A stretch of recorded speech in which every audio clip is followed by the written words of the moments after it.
It's really amazing the impact one person can have these days. Before Mike Yeo was fired as head coach of the Minnesota Wild, the boys from St. Paul had lost 8 straight games. So they fire Yeo, and interim head man John Torchetti takes over. And all the Wild have done is win 3 straight, scoring 15 goals over that 3-game stretch.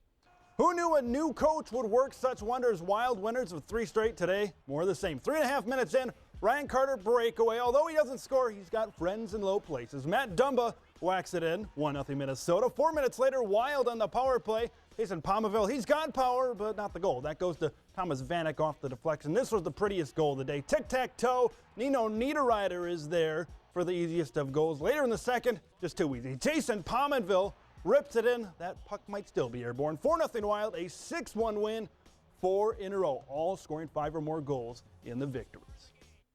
Another hockey team that is used to winning, the North Dakota Fighting Hawks. But it seems that the further they get on their schedule, the more difficult winning becomes. And after getting swept last weekend at the hands of the Denver Pioneers, this weekend's series was just as difficult.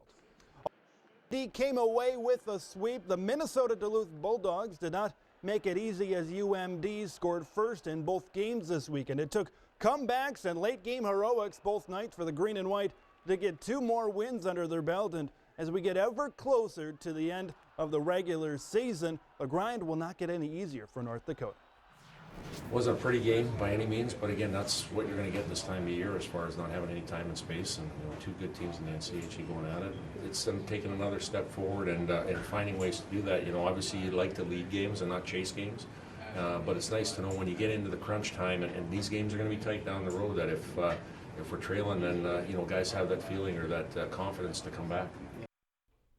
The pressure of winning late in the season is also felt in Fargo for NDSU wrestling. The Bison entered today's duel with rival South Dakota State, having won their last 2 duels, but a win today would not only catapult the Herd going into the Big 12 championships, but it would get the green and gold back to 500.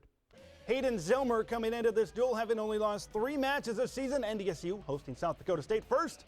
Josh Rodriguez at 125. The quickness to get free for the takedown, and early 2 points for the junior later on. How about another 2-pointer? The strength to get free. Reversal. He wins with the pin. Number 30 for Josh this season. At 157, SDSU's Cody Pack ranks 6th in the country for good reason.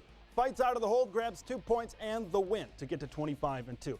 Now we get to Hayden Zillmer at 184, ranked 4th in the nation. The strength, the power through, takes down Brady Ayers for 2. Zillmer wins by tech fall, 21-5. His efforts, not enough. Bison fall, 23-14 to the Jacks.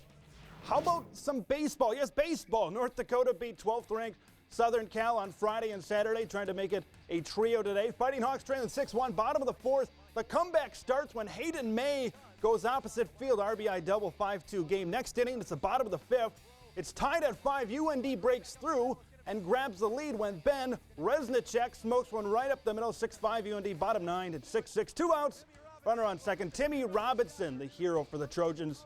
Runner comes home, a walk-off for SC. They win 7-6, but a big debut weekend nonetheless for the Fighting Hawks. Sunday softball action as well. Today, North Dakota State falls to Long Beach State for the second time in as many days, this time 8-1. And UND suffers the same type of fate, falling on both Saturday and Sunday to Texas A&M Corpus Christi, 2-1, the final tally today. And finally, the 58th running of the Daytona 500. Chase Elliott, the youngest pole sitter in the history of the Great American Race. The 20-year-old's day didn't go as well. And here we go, lap 19. Elliott and Regan Smith get together, and he's going all the way into the infield. That's not going to do too well for Chase Elliott. He ended up finishing 37th on the day. Here's Dale Earnhardt Jr. He suffers a similar fate, gets loose off turn 4 with 30 laps to go. Headlights meet wall. Big smash on the inside retaining wall. Dale Jr. comes home in 36th. This is the final lap.